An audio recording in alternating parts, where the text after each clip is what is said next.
Well, major tech players are racing to put AI on your face, literally, through the use of smart glasses. So our CBS News crew tested a few of them out. Our producer Mariel tested out the TCL Ray Neo X3 Pro glasses that gave her directions while she was walking. And here we go. Our director Scott took this video using the Oakley Meta Vanguard glasses while out for a run. Well done, Scott.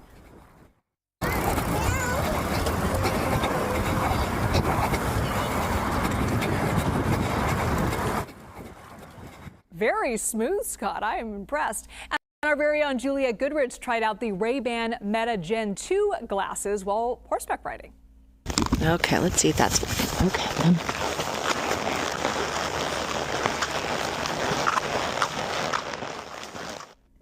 Okay, let's bring in Ziad Asghar, Senior Vice President and General Manager of XR Wearables and Personal AI at Qualcomm. Thank you so much for being there. Thank you for having me. I feel like I should put these on while I talk to you. Yes. Okay. So how do you use these glasses? How do they work when you, oh, I just heard a little chime in my That's in my basically ear, the glasses waking up. Okay. But think of this, it's the agentic era. You have your agent now on your face. At any time when you wanted to do anything, the glasses can do that for you. They can complete a task from beginning to end. And every person is going to need a device like this. Why? Because these devices give you superpowers. When I say that, what do I mean? For example, you can converse with somebody that doesn't speak your language because they can translate for you. A doctor might use them for transcribing the whole discussion they have with the patient. A student might use it to be able to find a hint for a place where they're stuck at. So everybody's going to use them. You can imagine elderly care, industrial, education, all those segments, people will use these glasses. Okay, so these are the Ray-Ban glasses, right? Okay, and at glance, you can't really tell that these are smart glasses from a pair of regular Ray-Ban glasses. So that raises some privacy concerns. Are there any rules users need to be aware of while using them? Or etiquette, perhaps? Yeah, I think our customers like Meta have done a great job. When you take a picture, a LED comes on over here so you can see. It basically tells the user that a picture is being taken. If you're making a video, there's a light that's blinking all the while. So they have taken the right steps, but additionally what we're looking at is maybe doing it in such a fashion that you can actually obfuscate the faces, for example, in the future. We have that technology to be able to do that. Additionally, as more and more AI happens on the device, we can now start to basically do it in such a manner that you don't need to get the images to go beyond the device, such that the image and your data and all that's important to you stays on the device. And we see that trend continue to happen in coming days. Yeah, it's interesting because when we first saw these smart glasses come onto the market years ago, they were met with some resistance from other people who felt like this is kind of strange and a little creepy that you're just able to record me without really knowing about it. Right. I think it's very important that the consumer gets the say, that they are able to consent to what they want to share, and that's why I think the mechanisms that are being used today really give me the confidence that it will happen the right way. But like I said, as we do more AI on the device, you may not need to send much information away from the device, which will take care of a lot of those privacy concerns that folks have today. I'm curious, are these impacted by any of the chip shortages that we're seeing right now? I know that they're heavily reliant on the chips. I'm going to try another pair just to kind of see. Absolutely. Okay. So just think about it this way. Our chip, which is the Snapdragon solution, sits on the side over here. It's a tiny chip. It basically enables everything that you see.